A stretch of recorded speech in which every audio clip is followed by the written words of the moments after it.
আসসালামু আলাইকুম আমার প্রিয় বোনেরা। আশা করছি আল্লাহ তাআলার অশেষ রহমতে সকলেই ভালো আছেন এবং সুস্থ আছেন।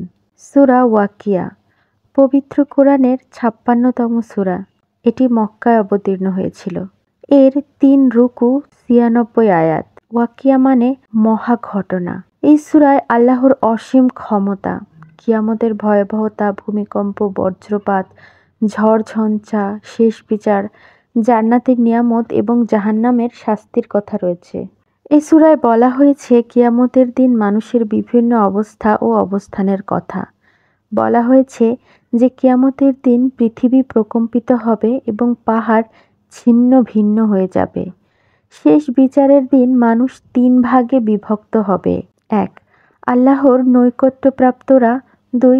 ডান হাতের সঙ্গীরা এবং ৩. বাম হাতের সঙ্গীরা। হযরত আব্দুল্লাহ বিন মাসউদ রাদিয়াল্লাহুর দেওয়া বর্ণনা আছে যে প্রতি রাতে যে সূরা ওয়াকিয়া পাঠ করে দারিদ্র্য কখনো তাকে স্পর্শ করবে না। এই জন্যই সূরাটিকে সূরা গনি বা ধনলাভের সূরাও বলা হয়। সূরা ওয়াকিয়ায় আল্লাহ তাআলা বলেছেন, তোমরা ভাগ হয়ে যাবে ৩ ভাগে। তখন ডান হাতের সঙ্গীরা কি হবে ডান হাতের সঙ্গীদের, আর বাম হাতের সঙ্গীরা কি হবে বাম হাতের সঙ্গীদের, আর যারা আগে যাবে তারা তো আগেই থাকবে। কিয়ামতে মানুষ ৩ ভাগে বিভক্ত হবে, সৌভাগ্যবান, দুর্ভাগা, ভালো কাজে অগ্রগামীরা। ভালো কাজে অগ্রগামী কারা? তারা পাবে অনন্ত পুরস্কার, তারা আল্লাহর নৈকট্যপ্রাপ্ত। সৌভাগ্যবান লোকদের থাকবে পুরস্কার। সৌভাগ্যবান লোক কারা হবে? দুর্ভাগা লোক হবে কারা? দুর্ভাগাদের পরকালীন কঠিন শাস্তির বিবরণ। পুনরুত্থানের পক্ষে অকাট্য যুক্তি। কোরআন আল্লাহ তাআলার মর্যাদাবান কিতাব। এই কিতাবকে প্রত্যাখ্যান করা বিরাট বোকামি। এই সূরার মাধ্যমে কিয়ামত পর্যন্ত জানা যায়। যখন কিয়ামত সংঘটিত হবে তখন পৃথিবীতে ভূমিকম্প তৈরি হবে, পাহাড় তুলা হয়ে উড়ে যাবে। আল্লাহ বলেন, যখন যা আসার কথা তা আসবে, আর তাকে কেউ অস্বীকার করতে পারবে না। তখন কাউকে কাউকে নিচে নামানো হবে, আবার কাউকে কাউকে উপরে ওঠানো হবে।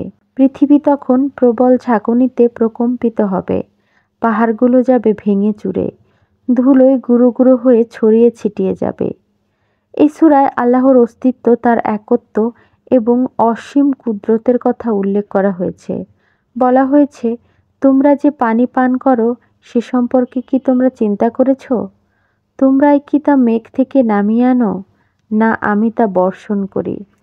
আমি তো ইচ্ছা করলে তা নোনা করে দিতে পারি। তবুও কেন তোমরা কৃতজ্ঞতা প্রকাশ করো না? তোমরা যে আগুন জ্বালো তা কি লক্ষ্য করে দেখেছ? তোমরাই কি গাছ থেকে সৃষ্টি করেছ যার থেকে আগুন তৈরি হয়? না, আমি একে করেছি এক নিদর্শন ও মরুবাসীদের জন্য প্রয়োজনীয় বস্তু। সুতরাং তুমি মহান প্রতিপালকের নামের পবিত্র মহিমা ঘোষণা করো।